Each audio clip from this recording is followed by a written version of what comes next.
Queen Elizabeth II was born on the 21st of April 1926 and her sister, Princess Margaret, on the 21st of August 1930. They grew up in their family home in Mayfair before moving to Buckingham Palace when their father became King George VI in 1936. They were cared for by their nanny, Clara Cooper Knight.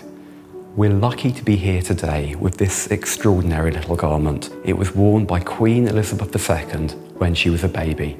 It's made from a pale pink silk with little pearl buttons and decoration to the collar and the sleeves. She was photographed wearing it when she was about a year old on a carriage ride with Clara Knight.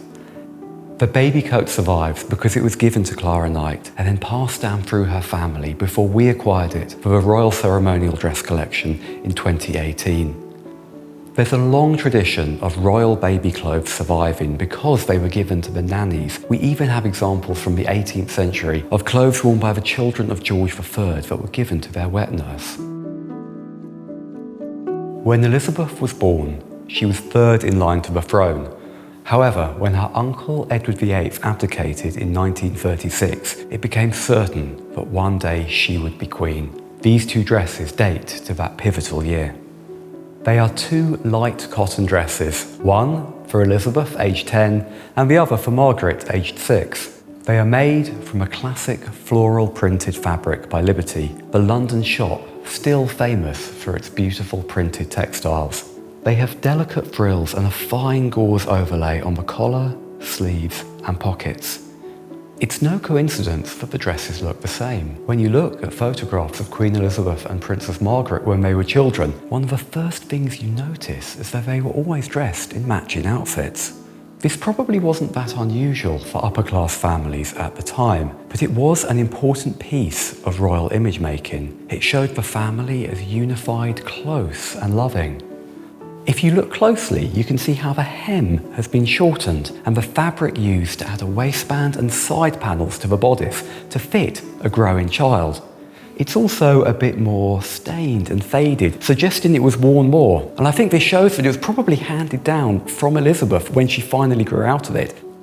I like this because it shows that even though they were royal, like many people in the 1930s, they made their clothing last.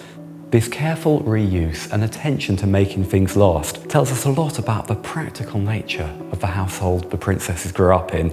Despite the alterations and signs of wear, the dresses are in very good condition. I'm currently working on the collars of both of the dresses. So there's a lot of interesting areas to this dress because it's been altered a lot, and it's actually caused quite a bit of damage over the years, especially in the collars. Not only because it's somewhere that gets a lot of wear and tear over the years, there's been a lot of alterations done to it, which has actually caused the fabric to tear a bit more, causing these loose threads to appear along the collar.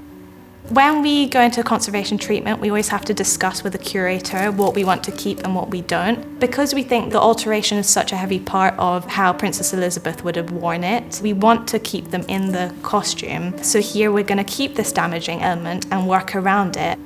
When we prepare to untangle the threads, here I would usually use an insect pin, which is a very, very fine pin to untangle the threads, kind of acting as a little hairbrush, and use a very fine monofilament thread to stitch them into place so that they're secured, so when I put the overlay on top of it again, it won't retangle. So we're going to be attaching a sheer overlay on top of this, which is there to support the fabric, which is called silk crepeline, so that when we're handling the object, it won't get caught in anything. It will look a bit more aesthetically pleasing, but we'll still maintain the original stitching so that it's in place for future research and reference as well.